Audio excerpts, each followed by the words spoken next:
Here is Donna. And we're going to talk a little bit today about a center that we started at New York University specifically to deal with matriculated students who are not taking ESL classes. So I'm going to talk a little bit about the rationale, why this center was founded, talk about the needs analysis, how we founded the program, and then all the support that we gave along the way, finishing off with the challenges and some questions and answers. There are a lot of things to cover here, so I'm not going to go into a huge amount of detail on any of these, but if there is something that's interesting, by all means, if we can leave it to those questions to the end, I'll be here and Donna will be here afterwards at the reception. If there's an area that you'd like to go into more detail, we'd love to talk to you about those. Okay? Thank you. All right, so the rationale, the center was founded by the School of Professional Studies because we'd seen a massive increase, 500% over 4 years in the international student population. Just this huge increase. It went from a very small percentage to, in many programs, over half of the students were international students. Many of the faculty were unprepared for this, the content faculty teaching. Many of them, the vast majority of the faculty there are adjunct faculty. Many of them are professors of practice. They don't have a lot of pedagogical background to begin with. And in addition to that, many of them don't have a lot of international experience, so they don't know how to deal with international students. So they were finding problems in their content classes. They were finding problems dealing with these students. And they really put pressure on the administration, said, look, we're having problems. These students don't know how to write. And that was the biggest concern, was the writing. Talk about some of the other challenges along the way. They were saying, these students can't write. They've been accepted into our program. They can't write. We need help with this. Part of the problem also was the issue of some of the standardized tests. Students would come in with a TOEFL score or an IELTS score that indicated that they were wonderfully fluent, and the truth of the matter was somewhat different. So that was also a challenge. And then there's of course, students come in often with this huge expectation of what they're going to be able to achieve. Over 90% of our students were graduate students. They're coming here, they want to spend 2 years, get their master's degree, often to return to their own country, and they're very much driven by that desire to get that credential and be able to become employable. And the reality was that in order to get those credentials, they really needed to demonstrate a certain level of understanding of English, as well as the content that they were studying. And this all happened within the broader discussion, the dialogue on the standards of the university. What did you expect from a graduate from the School of Professional Studies? What did you expect a student, whether it's undergraduate or graduate, when they graduate, do you expect them to be able to communicate effectively in English, and more generally other issues? So I started off with the needs analysis. I was hired to start this center, and the first thing that we undertook was adopting a needs analysis. It was a very extensive analysis. I talked with all of the administrative leadership in all of the departments. I talked with the faculty, as many faculty as I could find. I talked with hundreds of international students, as well as some domestic students, to try and get an idea of what they perceived were the challenges. One of the major challenges is that the faculty expectations, not surprisingly, were very diverse.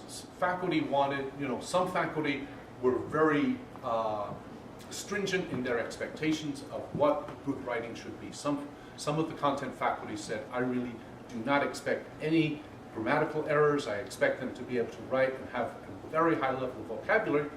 Other faculty said, they make some spelling mistakes, some grammar mistakes, if it's really kind of incoherent, as long as I can pull out what they're trying to say, that's okay for me. And so there's just this huge spectrum of faculty expectations, which made it a significant challenge. The student expectations were also very high. They had expectations that there would be support for them. They were spending a lot of money at private university. This is often a major sacrifice for their families to come here and to spend this time here. They want that credential that's going to improve their lives economically.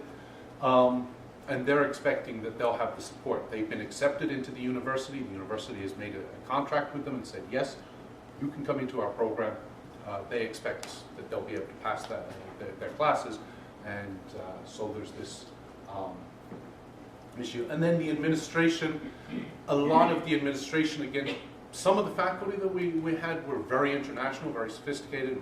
We had many international faculty, faculty with international experience. A lot of the administration, however, didn't really understand the international aspect of the students' challenge.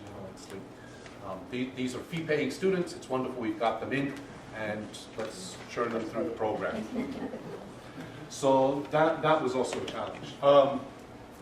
But one of the things that we found along the way, talking to the students, talking to the faculty, talking to the administration, was it wasn't just writing. A lot of the students were complaining. When I talked to the students, very few of them were talking about the challenge of writing. Writing was not something that they were concerned about. Faculty were concerned about their writing. That's what faculty were looking at. Students were saying, I don't care about my writing. I think my writing is okay. I'm worried about I can't find an apartment to rent. I don't have any friends. I go home every night and I just stare at the walls because I'm so lonely. I don't understand what's going on here. I can't get a driver's license. All of these other factors were really weighing heavily on our students. Okay, so because of this, because there were so many areas, so many elements that the international students were coming and they were finding themselves kind of weak, I made the case, and my proposals were accepted, that we not focus solely on writing, which we certainly spent a lot of time writing because that was a large part of the initial dynamics. But I said we need to take a much more holistic approach. We need to deal with these affective factors because these are really limiting what our students are able to do. We can't expect our students to write if they're worried about where we're going to be spending the night. So we looked at social cultural support. We started a Global Network Representatives program. We offered, and this was a very key element, 101 writing and language tutoring, academic enhancement support, and also faculty support and training, because a lot of the faculty, as I said, were not comfortable dealing with a lot of these issues. Okay. So social cultural support, really, as I said, a lot of the students felt a sense of alienation. A lot of the students really, felt kind of cultural dislocation coming to the country. Culture shock was a major issue for some of our students. You may be familiar, there was a study a few years ago that found that of international students who come to the United States to study for degree programs, somewhere around half of them leave the United States without having had a single American friend. They go back, they spent 4 years or 2 years here, they leave the country, they've never met, they've never had an American friend. So this kind of sense of isolation was an issue. So one of the things we did was we started a group. This was led by an experienced teacher, and it was, again, writing focused. The writing was a significant element here, but it was done in a very informal manner. It was done as a sense of building up a sense of writing not as a punishment, not as something that you have to endure, but as a tool for empowerment and as an opportunity to explore. So trying to build up that intrinsic motivation. But almost equally important was this sense of community support, because the students would work together with other people, with other students. They'd explore the ideas behind text and try and understand how they were able to create this text, what that level of communication was able to do. And it was a great opportunity to socialize and make friends. Many of our students come from cultures where the independent level of making friends is not always as simple. It's not just, you go up to somebody on the street and start talking to them. There needs to be an introduction. On a similar vein, we had intercultural discussions. Again, getting students together. A large part of that is an opportunity to socialize and make friends, but it's also an opportunity to practice their speaking, because as we found, it wasn't just their writing, but their speaking was also a significant issue. Okay? So it was a low-stakes environment, an opportunity for them to feel, to practice their speaking, but also to take pride in who they are. So it's a cultural exchange. They're able to show their ideas, share their ideas with other people, both Americans and international students would come. The facilitators would choose a specific topic and then try and engage them. We also had an international club. We started this club. This was, again, student-run, and this really, again, was an opportunity for students to engage with other people. Because it was student-run, it offered an opportunity for students to take leadership and really choose the direction of what was most appropriate. So it was really another opportunity for them to make friends, but also to choose the directions in which they go. And we'd have things that would highlight their cultures. So we had one on Holi for our Indian students, and an autumn festival for our Chinese students, and international game night. And all of these let them take a sense of pride that it wasn't just a one-way street. These on all of them that when they say make friends, it's within the international community? One of the challenges along the way, as many of these as possible, we tried to open up to domestic students. What did they One of the challenges is getting those domestic students in. Yeah. And I think the next slide is it? The one after. But the next slide I'll talk a little bit more about domestic students and getting them in. And then just generally referral and support. One of the challenges a lot of international students found is that, NYU is a huge university, they don't know who to turn to. And a lot of them, again, this sense of alienation, not knowing who they can talk to. By having a center that was really theirs, that they could call their own, this was a place that they could come to, and they knew they had a friendly face, they knew they could come and talk to somebody. We had a great staff that was there. Just to be sure, it's volunteer that they come to your center, right? They're not required their department, or? At the beginning, yes. At the beginning, it was all voluntary. One of the programs that I started was a referral program, so that students who were in particular need could be referred by their faculty members. So faculty would then say, okay, if a student is having particular problems with writing or speaking, or if a student is, otherwise kind of, feeling the faculty member really is concerned about that student, maybe they're, feeling culturally excluded or socially, uncomfortable, we're there. And so, reaching out to the faculty and getting the faculty buy-in was also very important. So in some cases, we did have students kind of being referred. But generally, yes, and that's one of the challenges that I'll talk about. Okay, so in terms of the domestic students, one of the programs we started was a kind of what we call the Global Network Representative Program, or the Buddy Program. And we put students in this kind of peer mentoring, although I'm a little reluctant to use the word mentor, because one of the things that we get either domestic students or continuing students. But one of the things that we wanted to step away from was getting students so that it was kind of just a one-way street. It wasn't just, these are the nice domestic students or continuing students helping out these poor new students. We really wanted to encourage the idea that this was a two-way street, that there was something that these students could benefit from. And there's been some research that does indicate that those domestic students who engage with international students improve on a number of very important levels. I'd be happy to give anybody some of the references on that if they're interested. But getting students this kind of one-to-one relationship was important. And our students were so grateful when they could. A major challenge, though, was getting those domestic student volunteers. We had a very small core of dedicated people, many of whom would take on a couple of peers, but the demand was because with 50% international students, and as the School of Professional Studies was a continuing school, a lot of the domestic students are mid-career, midlife students who already have a lot going on in their lives, and they're not. I was just wondering if the domestic students are taking foreign language classes? Very rarely. Our school does have a translation program. So that was one area. So we have a Chinese to English translation program.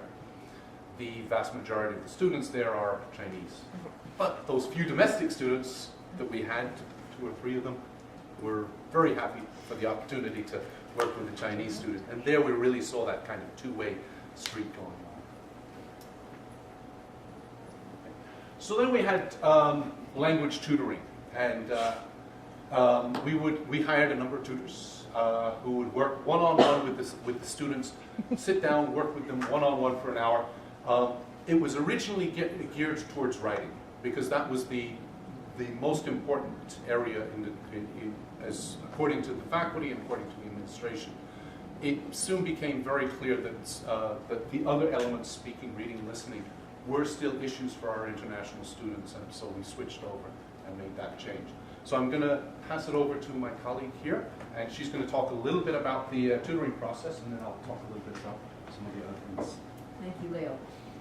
And we have one of our tutors, other tutors here, Sarah, so hopefully she will add her 2 cents in during the question and answer period. Well, one thing I'd like to talk about, and you can go to the next slide if you like. Before I talk about the process of tutoring that is particular to this particular center, and some of these, how many of you have been tutors? Yeah, a few of you. So that you know that working with international students, has its own challenges. But on top of that, this particular center has some challenges that I hadn't found working with other students, international students. So I'm going to go to the academic needs. I'm going to kind of go backwards here, because one of the things that this school has in particular is a variety of fields, and we call it the School of Professional Studies. So the fields in which the students are getting their MA degrees include public relations, real estate, integrated marketing, global affairs, business law, publishing.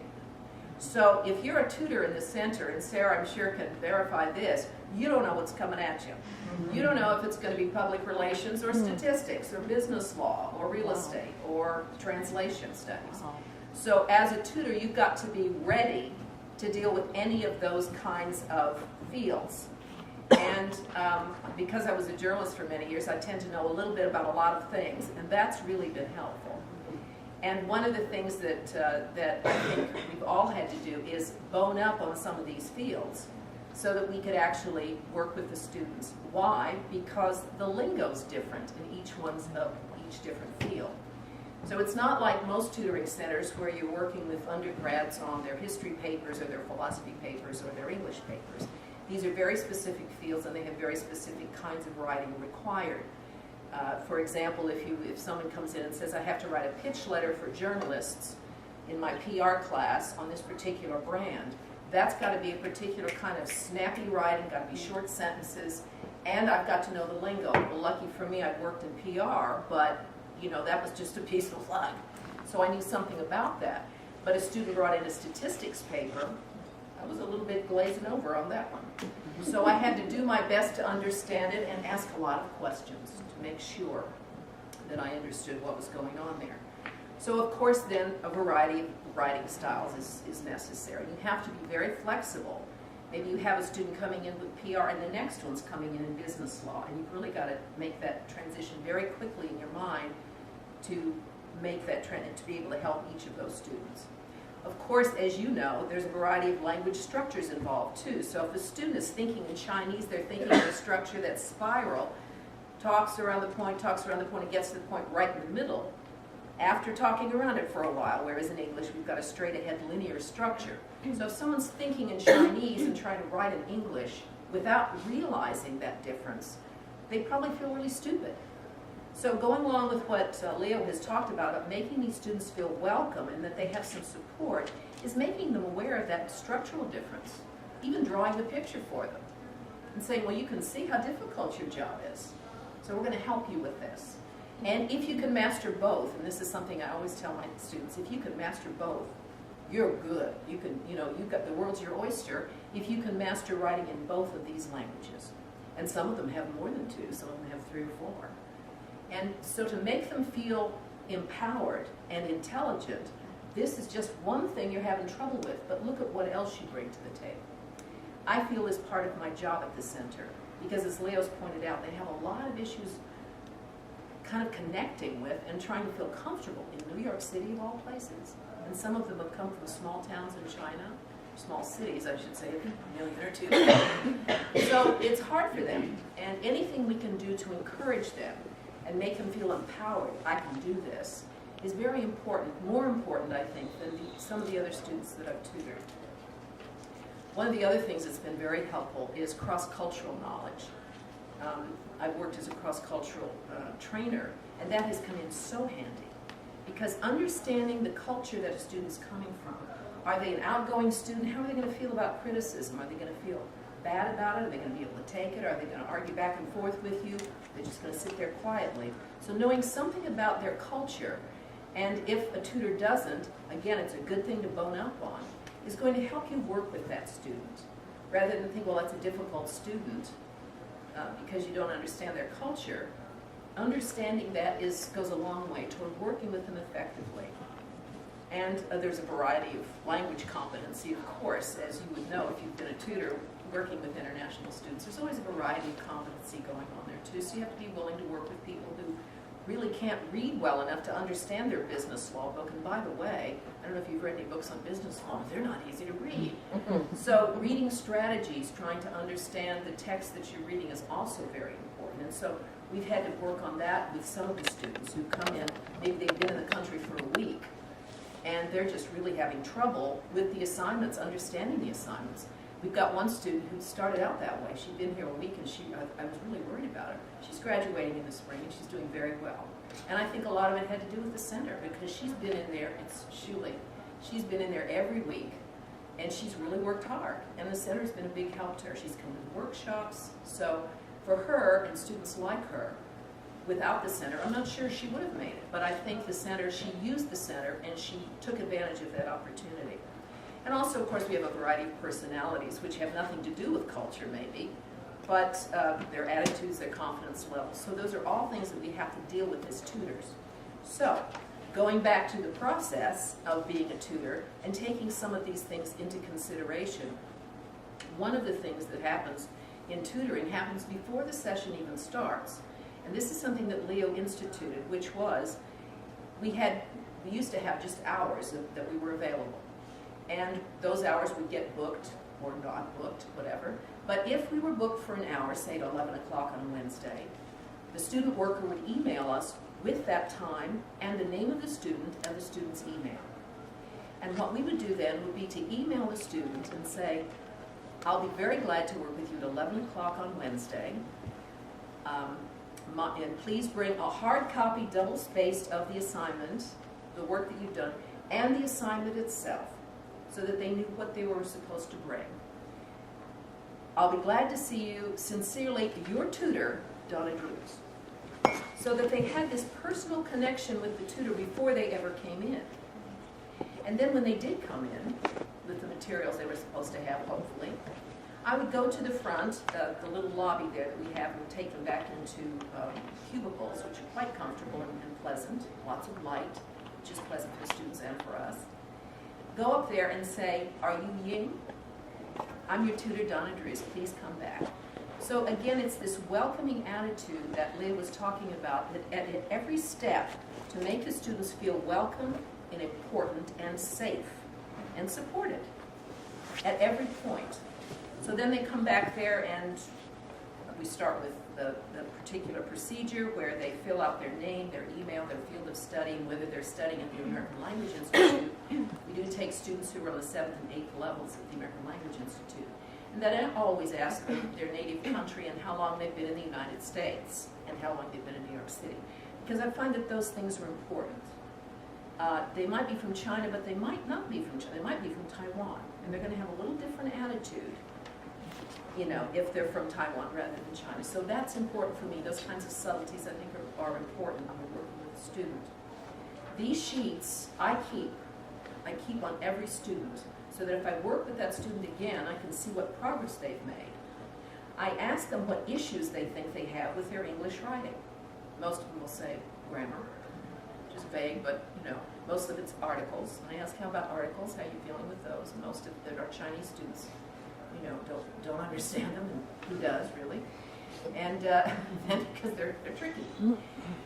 Maybe they have problems with structure. Maybe they have problems with clarity. Whatever those problems are, I write them down. And then I say, what has your professor told you you need to work on? And maybe those are the same things, and maybe they're not. Frequently they say, well, the professor just told me to come to the tutoring center, which isn't as helpful as the professor could be. But at least I know that. So I know the professor, just take care of the problem, okay? So then we have to try and work that. I've written all this down on the sheet, by the way, so I can keep referring to it. And as the session progresses, I keep taking notes, so that I have a picture after the student leaves of what we've worked on and what the student is, what the challenges are for that student. And then, and this is very important, I clearly state that I'm not there to fix their work, that I'm there to help them work on their writing so that they feel more confident, so that they can fix their own errors. Because some of them come in, I had a student come in just the other day, she came in 15 minutes before my hour was up. Well, can you just look over this and fix it? And I said, actually, no, I can't do that.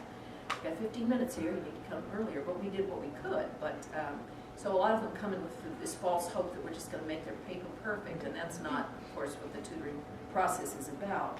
And I also point out that we just have 50 minutes, 5-0. So that we're not going to be able to fix a 10-page paper. We're not going to be able to look through the whole thing.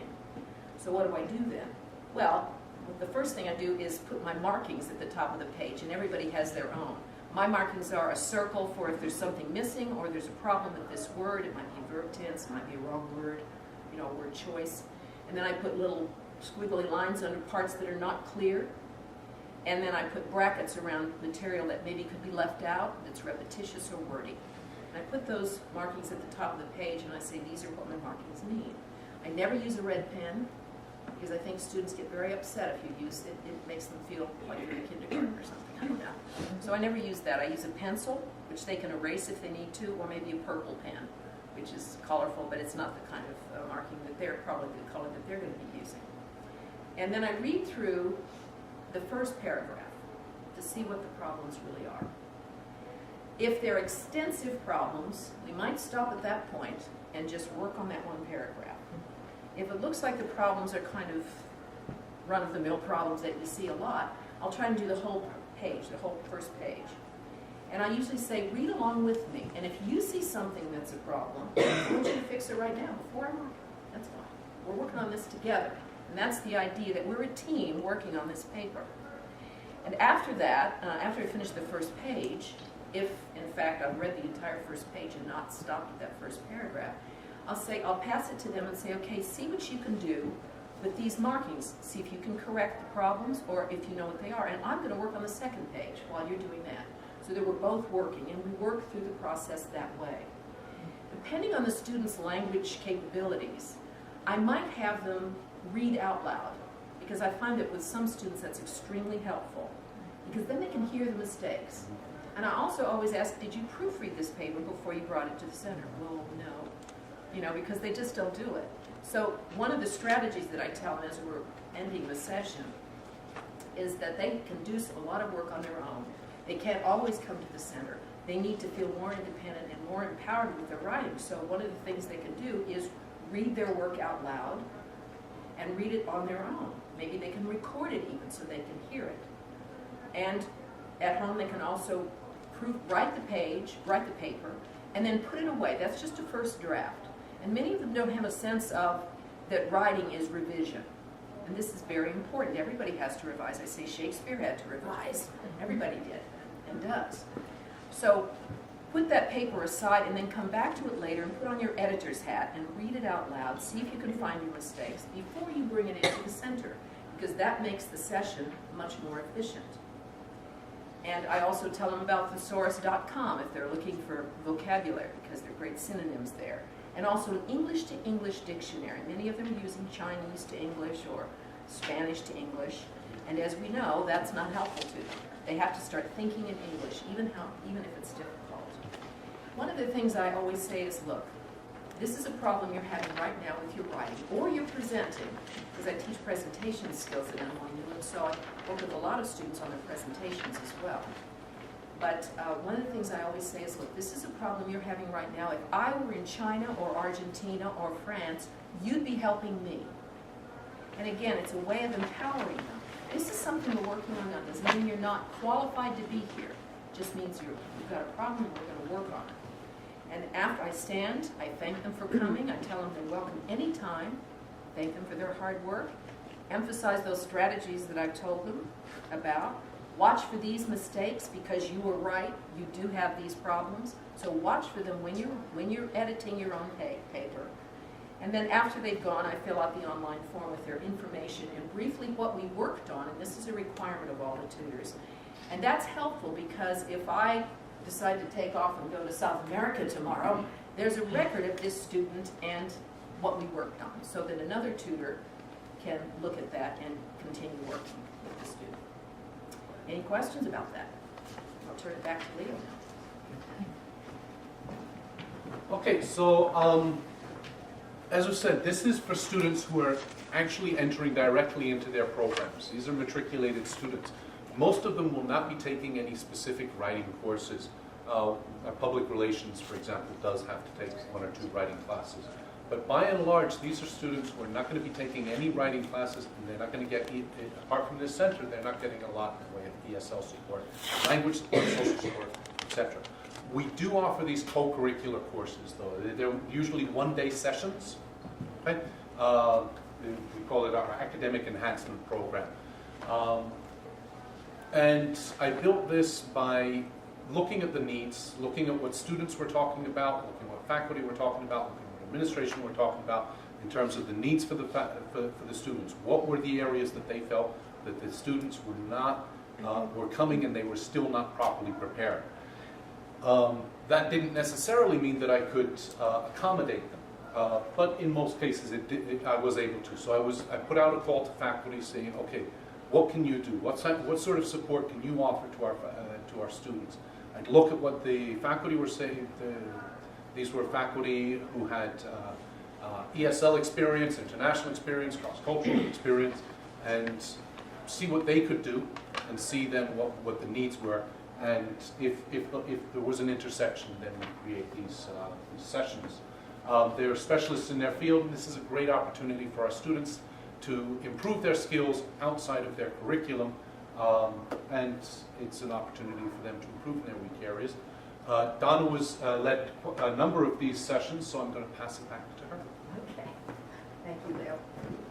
Yes, these workshops were a lot of fun to teach and to develop, and they gave the students a chance to strengthen themselves in these areas. They might be coming into the tutoring center for 1 hour a week, but they might need a little bit more than 1 hour a week, and they might need also to work with colleagues who are having the same kinds of issues. Again, empowering them and making them feel like they're not isolated and they're not alone. So under college skills, we had classes like how to succeed in the American classroom. I taught one succeeding in group projects, because in most of the classes they're taking, they have a lot of group projects, and some of them have never had to work in a group before. These are international groups, and particularly our Chinese students don't feel so comfortable putting themselves forward. They've never been asked to do that before. So you get in there with an Italian student, an American student, and a Chinese student. Who's going to dominate? It's not going to be the Chinese student probably, unless they have some training in how to work in a group situation. So that was an important one. And we also had one that Leo insisted that I teach, which was, first of all, we called it college skills, and then we called it time management. And this is all under college skills. A lot of the students were making appointments at I shouldn't say a lot, but enough of the students were making appointments at the tutoring center and then just not showing up and not canceling those appointments. Or they sign up for a workshop and they just wouldn't show up. And Leo said, we have to do something about this problem. So we have an hour course, it's called time management, that these students have to take in order to come back and make an appointment at the center. If they've blown it the first time, they need to take this course. And it's only an hour, so the first thing I did in this course, and I did this with all of the workshops that I taught, again, going back to this idea that the students need to be able to express themselves and feel like they're not alone. So when I had a workshop, I would start at the very beginning. This also accommodated latecomers. And I said, please write down any issues or problems or questions that you have about working in groups or time management or whatever the subject of the workshop is. Why did I ask them to write it down instead of just raising their hands? Same reason. The Japanese students, the Chinese students, the Korean students might not feel so comfortable thinking on the spot like that. But if everybody has to write it down, it's an equal playing field where everyone has a chance to think about what their issues might be that they'd like to discuss. So that usually takes about 10 minutes, something like that. By then, the latecomers are usually there. I write it on the board too, so that the latecomers know what we're doing. And after that, I say, okay, who's got an idea or a question they'd like to share? And then we get a discussion going. And one of the other things I do is say, does anybody have a solution for that problem or something that's worked for you?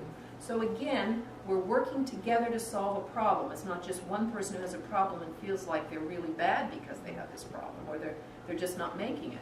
They find out that a lot of people have the same problem, and we work together for about that first half hour to talk about these problems, and they make suggestions to each other.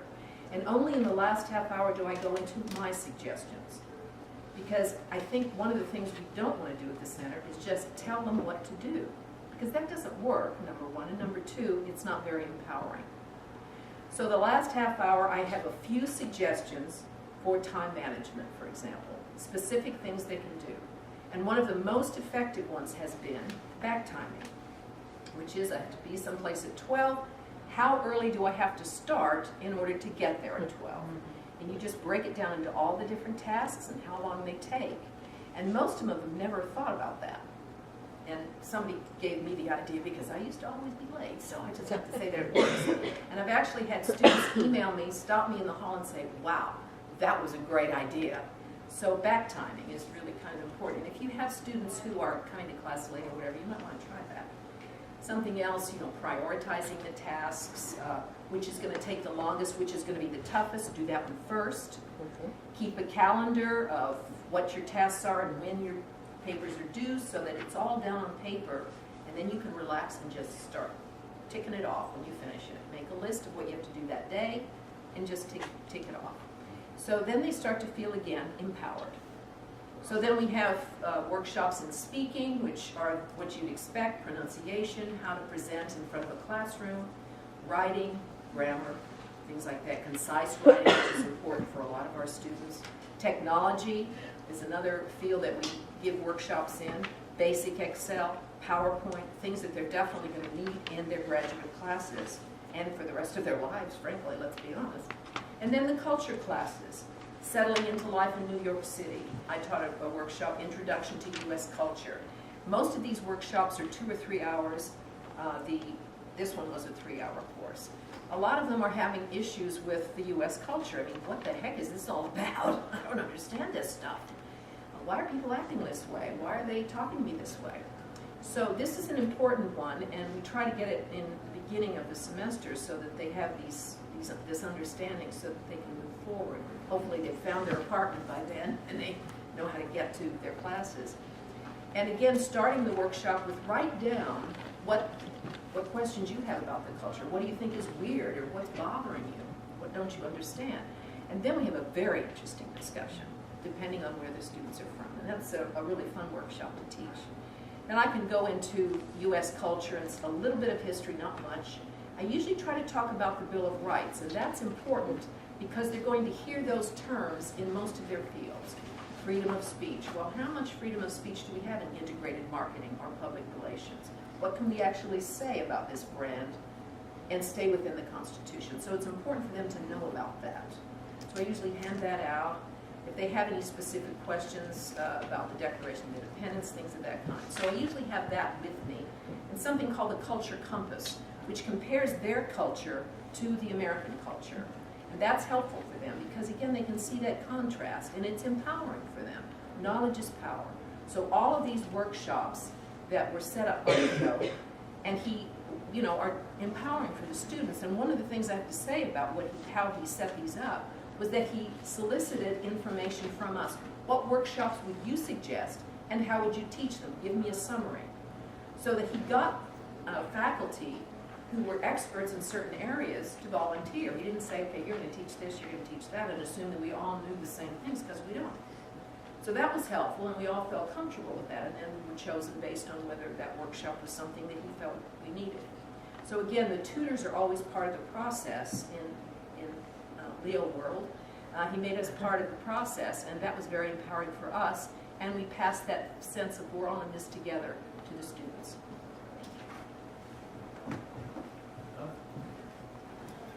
Okay, so faculty would, and just to go back to the whole culture issue, faculty were often looking to see how can I communicate with the students, how can I, how can I bring the international students into the classroom. They're just giving me blank stares. One of the bigger issues was, of course, language and culture. So students, faculty would be, making a reference to, I don't know, howdy doody, for example. And if you're of a certain age, you probably know howdy doody, but if you're an international student who's 18 years old coming from China or Saudi Arabia or wherever, chances are you're not going to have a clue what that's all about. Even if you're talking about puppets, that may be a kind of vocabulary item that might not be immediately accessible. And some some faculty would be very comfortable with using a lot of idiomatic language, phrasing, advanced vocabulary that would throw off students. So there was certainly a gap there in terms of what the faculty were presenting. And again, many of these faculty are professors of practice. They're people who work full-time in the industry and then teach 1 or 2 classes at NYU in the evening just to put on their CV or whatever, make a bit of extra money, or whatever reason they do it for. But they don't have a lot of pedagogical experience. They don't have a lot of international experience. And so they were finding this challenge with, half of their students being from all over the world all of a sudden. And it was really a change, as I said, over a course of just a few years, there was this huge change where they're suddenly confronted with this entirely different student body who were not their, typical mid-career, middle-aged student body who were looking for either to change their careers or to burnish their credentials. And so they were really hungry for this outreach. They really wanted support, and they were very open, saying, I've got these students, I really want to help them. I don't know what I'm doing though. And so we offered them multiple presentations on some of the issues that Donna talked about, which we gave to our international students. Things about working in groups, how to get students to work in groups. What are some of the preconceived notions that our international students may come with? What's the academic background like when you're not in the United States? It's this idea of an interactive classroom might not be what everybody goes for. So we talked about some techniques we're working with our international students, and then offered them a lot of individual consultation and support. So that was important. There were a lot of challenges. This was very much a new idea. Up until 9/11, a lot of support for international students was done through the Office of International Students and Scholars, or its equivalent in many universities. Since the changes with the federal regulations, those offices are almost always entirely consumed with dealing with compliance, making sure that visas are up to date. And so there's often many universities across the country, because I've talked with quite a few colleagues from different universities, and this kind of center is actually rare. When we have matriculated students coming in, there's no office and no center that's there to support them, not just for their cultural and social needs, but also for their academic needs. And that's something that has been lacking for a long time. In terms of improving their language skills so that they can write at that level, even if they pass the TOEFL. And as I said, there are a number of issues along with that. But this was a startup. There were no blueprints on this. It was I didn't really feel that there was a model that I could find that really said, this is the way to scaffold and bring in international students and make sure that they can zip through their graduate program and go on to success. A major challenge, though, was also reaching students. And we had the question earlier about whether this was voluntary or required. And as I said, one of the ways that we would reach out was reaching out to faculty. Reaching faculty was also a challenge because you know, a lot of adjunct faculty, they come in, they teach their class, and they're gone. It's not a strong community there. So we've got to reach the faculty and then tell them to get the students in, or we've got to reach the students. And you know, students were dealing with all the shock of coming to a new culture. So getting to the students and saying, look, we're here to help you, we're here to support you, that was always a challenge. You know, the School of Professional Studies has over 1,200 international students. We were able to get 300 to 400 of them to actually come through the center. But there's still a lot of them out there that we're just not contacting. And just getting to them is a major challenge. Now, some of them, you kind of hope they don't need it. You know, your British students or your Canadian students, you kind of figure, okay, you know, you say you're okay, you feel good in New York, and you feel good with your writing, you know, I'm prepared to go along and believe that. You know? There are other students who that might not be the case. The very discipline needs, you know, as Donna said, there's a wide variety of courses that are programs in the School of Professional Studies. You know, some of them are very business oriented. They have a very specific way of writing. It's very business. Others are very academic in their writing, you know, a very traditional thesis or dissertation kind of writing. So that made it a challenge especially for the tutors. You know, as Donna said, when students come in, you really don't know what they're going to be coming in with, what kind of assignment they're going to have. You know, it could be just write a 6-line press release, or it could be write a 40-page essay.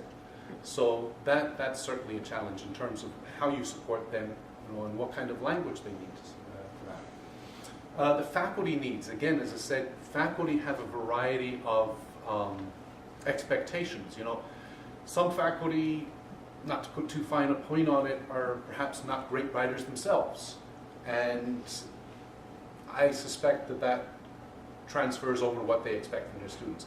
I'm a bad speller, so it's okay if you're a bad speller. I paid every attention to every single detail that my 4th grade grammar teacher taught me, so you're going to pay attention to every single detail that my 4th grade grammar teacher taught me. So this wide variety of faculty needs and what faculty were expecting from our students was also a major challenge. Administrative communication, just the usual administrative needs. It took us 1.5 years to get our website up and running. I requested an automated system. The students were desperate for an automated system to sign up for tutors and so forth. It was over 2 years, it's still not there. And funding is always an issue. We're fortunate that the dean was very generous in supporting this, although, of course, with half the students coming from international areas, you really do want to be there to support. So there were a lot of challenges along the way.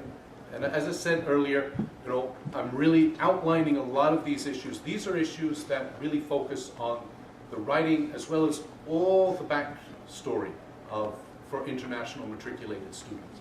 You know, you kind of hope that once the students finish their intensive English program or other ESL programs, that they're going to go, they still need help.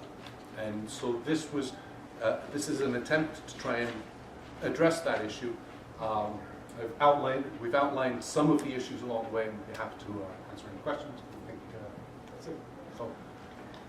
So your center is just designed for the School of Professional Studies. That's right. So what about all the other international students at NYU? Okay. Can't they come in too, or? Because the funding came from the dean, it was restricted only for those schools. Now, I've cooperated with a lot of other schools and talked to them about our model, and we've shown them what we've done. Those schools are talking about what they can do. There's always the politics, there's always the money, you know, it's like, well, you know, we're drawing the line here, and so that's, yeah. But at NYU, they wouldn't open their own center, wouldn't they? Like, some of them have talked about it. Oh, Yes. really? Some of them have talked, depending on the student population, and, you know, which direction it's going to go, that's above my pay grade. I wanted to add that when I would go to university-wide training sessions or meetings of any kind, and I'd talk about the center, they'd say, oh, can my students come? Almost every department in the university or college and university needs this and they know it. So I think it's a model that should be played forward because the faculty know that their students need it. Yeah. How long have you had it open now? How long has It's it a been? little under 2 years, I think, a little under 2 years And how many tutors do you have, language tutors? now. Let's see, I'm not working there this semester, so, but when we had 20? Yeah, I think it was Wow. last semester we had 20. And are they all trained in ESL? Do they have an ESL background? Or? Yes, all of them have ESL background. All of them have ESL experience. Some of them may have their professional training may be maybe in writing or curriculum design, something along those lines, but something similar to that. But they have ESL experience. Yes. Right, I'd just like to add to that too, that I know at least 3 tutors that have been tutoring for about 20 years. So they may not have ESL certification as I do and as I think Sarah does too, but they have so much experience with this particular student body that they've learned through experience.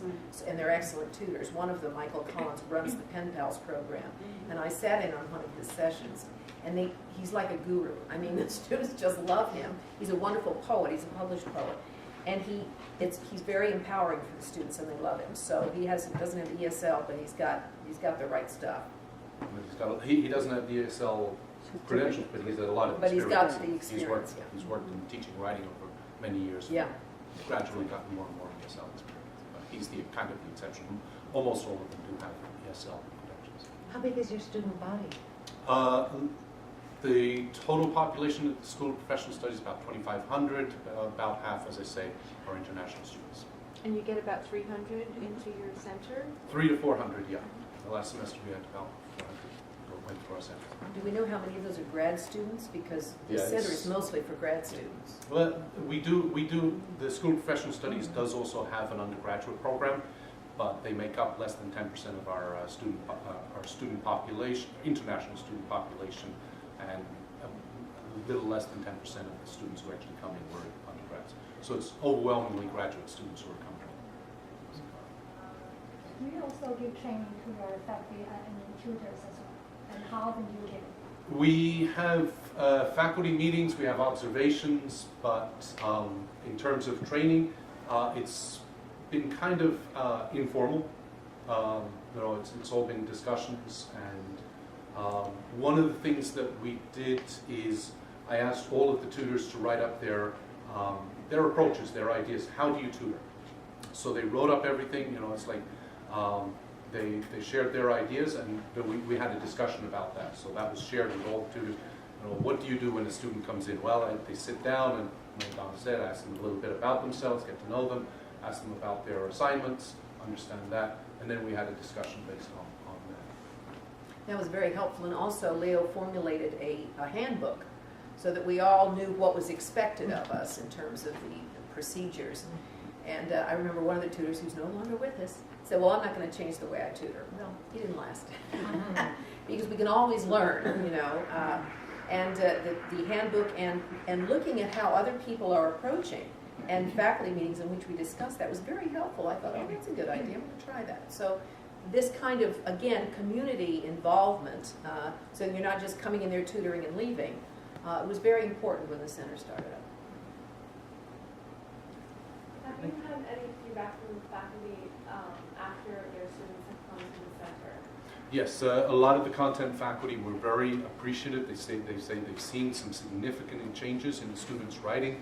We've had a lot of positive feedback from faculty saying, "Wow, it's like, one of the things reaching out to the faculty was the importance of getting identifying the issue early on. So a lot of faculty, they don't give them a writing assignment till midterm. And so by midterm, it's kind of late to get them the support they need. So one of the things I really encourage faculty to do, and again, reaching all the faculty, there's close to 2,000 faculty for professional studies. So we didn't get all of them by a long mark, but many of the ones we did were able, they started first week of class, give them a writing diagnostic, get an idea, identify those problems early, and then they got them to us. And the ones who did get them, to us, were very, very appreciative, very positive about the support that the students got. Yeah. I'm sorry, did you say you had 2,000 faculty but 2,500 students? 2,000 on the books. I mean, but yeah, each student takes 4 classes. And as I say, you know, over 90% of the faculty are adjunct faculty. Many of them may teach only 1 class. It's a graduate class. So, 2,000 that's on the books. Yeah. But yeah, it's, I mean, it shocked me when I first heard those. I'm just going to add to what you said, of asking the faculty to give them a diagnostic maybe early on, because I've noticed that this semester or last semester both, there were students coming in who were getting feedback on something where it was just, there were just things circled and they had no idea what was going on. So, and then also going back to what you said, Donna, kind of trying to empower them. Because I think a lot of them, especially a lot of the Chinese students, were coming in feeling defeated and they had no idea, like, how do I take control of this situation now? So kind of showing them, well, let's look at the assignment. What was the assignment? Okay. You can ask your professor if you don't understand it. You don't have to just take it and do it without asking any questions. Let them ask them what they want you to do. Because I'm looking at your assignment and I don't understand what you're saying. You know, that's the step 1. And then looking through the feedback, like, okay, so they circled some things in red, but that's not the end of the world. Like, so let's work on fixing them. Like, it's good for you to know that now. Like, that's sort of the, trying to help, like, boost their confidence so they can go into the next thing. Yeah. And it's also, as I said earlier, you know, in terms of referral and support, it's really important for a lot of our students to have somebody that they can go to, because many of our students come from cultures where, you know, talking to the professor is kind of, you don't do that. You don't go up and challenge the professor. So the center is able to serve as an advocate, so the tutors can serve as an advocate. And they can go to the tutor, they feel a little less of that distance, that social distance, and say they can talk to them, and the tutor can then say, look, you need to go and talk to your professor, it's an appropriate thing to do. And so they feel that they have an advocate, somebody in their corner, somebody who's going to say, yes, this is, you know, your problem is not an insurmountable problem, it's not an unusual problem, you're having problems with the articles, for example. That's not something you need to, you know, jump out a window for. It's, you know, this is something we can solve. What you need to do is you need to take these steps here in terms of fixing your own writing. You can address this with your professor. You know, these are things that you can talk about. Talk over with your faculty. And I had one student actually come back feeling really good. She's like, I asked other people in the class and they didn't know either. Right. And I wasn't alone. And just knowing you're not alone can feel empowered. This is so important what Sarah is saying, because frequently the assignment is very unclear. Yes, you know, because it's clear the professor knows what they mean, but it's not clear on the page, which is what the students have problems with. So rather than saying your professor writes like whatever, I try to say, well, let's email the professor right now, and maybe we'll hear before the end of the session, so that I see them do it. Because I think she's absolutely right, and I left it out, and I shouldn't have. Is that feeling like you have some agency in terms of asking for clarity is something that they just don't feel comfortable with. If they don't feel comfortable in the culture yet, they're certainly not going to feel comfortable doing that. So having us say that to them, and it's okay, and please do this, is very important. It's extremely important.